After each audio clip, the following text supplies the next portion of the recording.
काशी घर आई और अपने कमरे में आकर बिस्तर पर लेट गई। ना जाने क्यों अभय का चेहरा बार बार उसकी आंखों के सामने आ रहा था। वो ना जाने कब सोचते सोचते सो गई। राजेंद्र जी काशी के कमरे की तरफ से गुजर रहे थे तो देखा काशी बिना कुछ ओढ़े लेटी हुई है। वो अंदर गए, खिड़कियां बंद कर काशी को कंबल उड़ा दिया और हल्के हाथों से उसके सिर पर हाथ फिरा के चले गए। राजेंद्र जी की जान बसती थी काशी में। वो काशी की आंखों में एक आंसू भी बर्दाश्त नहीं कर पाते थे। राजेंद्र जी अपने कमरे में गए और लेट गए। अगली सुबह काशी तैयार होके नीचे आई तो देखा राजेंद्र जी नाश्ता बना रहे थे। क्या कर रहे हैं आप चाचा जी? काशी ने बैग कुर्सी पर रखते हुए बोला। हम दाल बाटी चूरमा बना रहे हैं अपनी राजकुमारी के लिए। राजेंद्र जी ने खाने की ट्रे मेज पर रखते हुए बोला। अरे वाह, आज तो कितने दिनों बाद इतना अच्छा नाश्ता मिल रहा है। आनंद जी कुर्सी पर बैठते हुए बोले। पर ये आपके लिए नहीं है, हमने आपके लिए दलिया बनाई है। ये तो हमारी लाडो के लिए है और हमारे लिए है। राजेंद्र जी प्लेट में नाश्ता निकालते हुए कहा। खिलाओ, देखना जब ये तुम्हें फीका खाना खिलाएगी तो ये प्यार तब देखूंगा। आनंद जी ने दलिया खाते हुए बोला। ले, तेरे लिए भी बनाया है। राजेंद्र जी ने प्लेट पर निकालते हुए कहा। सब ने खाया और अपने अपने काम में लग गए। राणा, कुछ पता चला उस वसीयत के बारे में? अभय ने नाश्ता करते हुए कहा। नहीं सर, अभी नहीं। राणा ने बोला। चलो आज हम भी जरा काशी जी से मिल लें। अभय ने उठते हुए कहा। पर हुकुम सा, आपको जानने की क्या जरूरत है? हम हैं ना, हम देख लेंगे। राणा ने बोला। अरे राणा, आप तो देख ही लिए काशी जी को, अब हमें भी देखने दो। अभय जाते हुए बोला। अभय के बोलने पर राणा हल्के से मुस्कुरा दिया। अभय सब के साथ निकला और काशी के आश्रम के सामने गाड़ी रोक दी। राणा ने आके दरवाजा खोला। अभय नीचे उतरा। अभय अंदर जाने लगा तो चौकीदार ने रोक दिया। जी, किससे मिलना है आपको? काशी जी, राणा ने आगे आकर बोला। जी, काशी बिटिया से मिलना है, जाइए, वो अंदर हैं। चौकीदार ने अंदर इशारा करके बोला। अभय अपने आदमियों के साथ अंदर आया। देखा काशी सारी औरतों को बैठा के पढ़ा रही थी। अभय कुछ दूर पर खड़ा होके देखने लगा। जी, आप सब यहाँ? दुबे जी ने पूछा। वो काशी जी से कुछ काम था, राणा ने बोला। आप सब चले एक कमरे में बैठें। बिटिया पढ़ा रही है, जैसी खाली होती है मैं बता देता हूँ। दुबे जी ने इतना कहने पर ही अभय को गुस्सा आ गया और उसे 2 टके की लड़की के लिए मैं 3 दिन से इंतजार कर रहा हूँ। मैं उसका नौकर नहीं हूँ, मैं अभय प्रताप सिंह हूँ। लोग मेरा इंतजार करते हैं, मैं उनको नहीं समझता। अभय ने दुबे जी के गले को पकड़ के बोला। काशी ने यह सब देखा तो दौड़ कर आई और दुबे जी को छुड़ा के अभय के गाल पर एक जोरदार तमाचा मारा। अभय पर तमाचा पड़ते ही उसके सारे बॉडीगार्ड्स ने बंदूकें निकाल लीं। तभी वहां जो लोग थे सब काशी के पीछे आके खड़े हो गए। तुम्हारी इतनी हिम्मत कि तुमने? काशी ने अभय की बात वहीं काटते हुए बोला कि चुप एकदम, वरना दूसरा हाथ उठाने में मुझे जरा भी शर्म नहीं आएगी। और रही बात हिम्मत की, तो कोई भी ऐसा काम जो सही हो वो करने से मैं नहीं डरती हूँ। और एक बात और, होंगे आप कहीं के हुकुम सा श्रीमान अभय प्रताप सिंह, पर ये बनारस है, यहाँ के एक यहाँ पर एक ही का हुक्म चलता है और एक ही मालिक हैं और वो खुद हम सबके महादेव हैं। तो आइंदा अपनी ताकत यहाँ आजमाने की कोशिश मत करना। और अब आप दुबे चाचा जी से माफ़ी मांगे चलिए। काशी गुस्से में बोली। वहाँ जितने लोग थे सब वहाँ खड़े हो गए। क्या बात है बिटिया, कुछ हुआ है का? एक आदमी ने भीड़ में खड़े हुए बोला।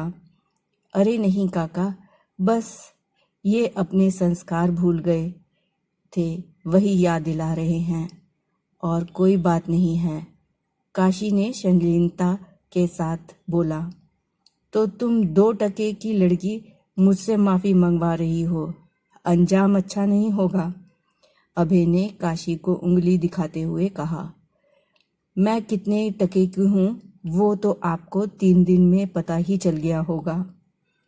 जो मुझसे मिलने आपको राजस्थान से यहाँ तक आना पड़ा, तो मेरी औकात तो आपको खुद पता चल ही गई होगी। और रही बात अंजाम की, तो उसकी फिक्र आप मत कीजिए, क्योंकि जिंदगी में जो भी होता है वो महादेव की मर्जी से होता है। काशी ने आगे बढ़ के बोला। और आप अब माफ़ी मांगें चाचा जी से। काशी ने बोला। रहने दो बिटिया, कोई ज़रूरत नहीं है। दुबे जी ने बोला।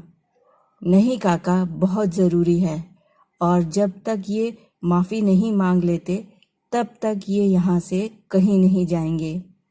काशी ने गेट बंद करते हुए कहा। मुझे रोक पाना इतना आसान नहीं है, समझी? तुम और मैं कोई माफ़ी नहीं मांगने वाला। अभय ने गुरूर में कहा।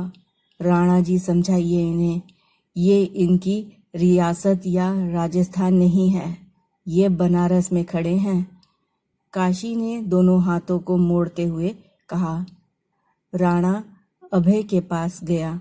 उसने उसके कानों में कुछ कहा और अभय ने गुस्से में एक बार काशी को देखा। माफ़ कर दीजिए हमें, अभय ने गुस्से में बोला। काशी ने गेट खोल दिया। अभय गुस्से से निकल गया। अभय गाड़ी तक आया और पीछे मुड़ के काशी को देखने लगा। तुम्हारे इस थप्पड़ का जवाब तो मैं तुम्हें आज ही दूंगा, अभय मन में बोला। काशी बिटिया, क्या जरूरत थी झंझट मोल लेने की? अभी कुछ हो जाता तो? दुबे जी की ने चिंता जताते हुए कहा। कुछ नहीं होगा चाचा जी, आप चिंता मत कीजिए। काशी बोल के अपने काम में लग गई, पर दुबे जी को चिंता हो रही थी। शाम तक काशी काम करती रही और फिर घर आ गई। कुछ देर सबके साथ बैठे के बातें की और घाट के लिए निकल गई। वहां पहुंच के उसने शिवजी के आभूषण तैयार किए, उन्हें थाल में सजा के रख दिए और बाकी काम करने लगी। काम करते हुए उसे 8 बज गए। काशी को भी थकान महसूस होने लगी, तो वो मंदिर से निकल गई और घाट पर आके बैठ गई। आज घाट पर बहुत कम ही लोग दिख रहे थे। आज ठंड भी ज़्यादा थी, धुंधा हो आई थी, इसलिए घाट पर आज लोग ज़्यादा नहीं नजर आ रहे थे। काशी बहते हुए पानी को देख रही थी। कुछ देर वहां बैठ के वो जाने के लिए उठी। वो जैसे ही पीछे मुड़ी, अभय सीढ़ियों पर खड़ा था। काशी ने एक नज़र उसे देखा और सीढ़ियां चढ़ने लगी। तभी अभय काशी के सामने आया। काशी दूसरी तरफ से जाने लगी। अभय इस तरफ आ गया। लगता है आज सुबह का थप्पड़ भूल गए हैं आप, जो इस तरह की हरकतें कर रहे हैं, काशी ने कहा और जाने लगी।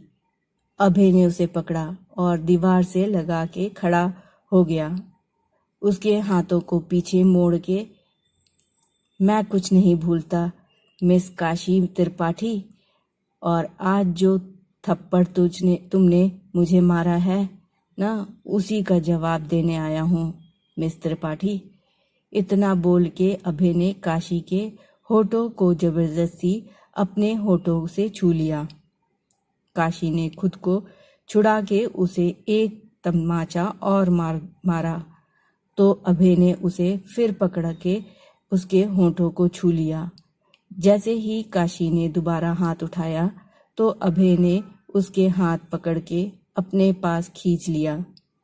जितनी बार हाथ उठेगा उतनी बार मैं भी ऐसे ही जवाब दूंगा, तो उठाओ हाथ उठाओ, अभय ने गुस्से में कहा।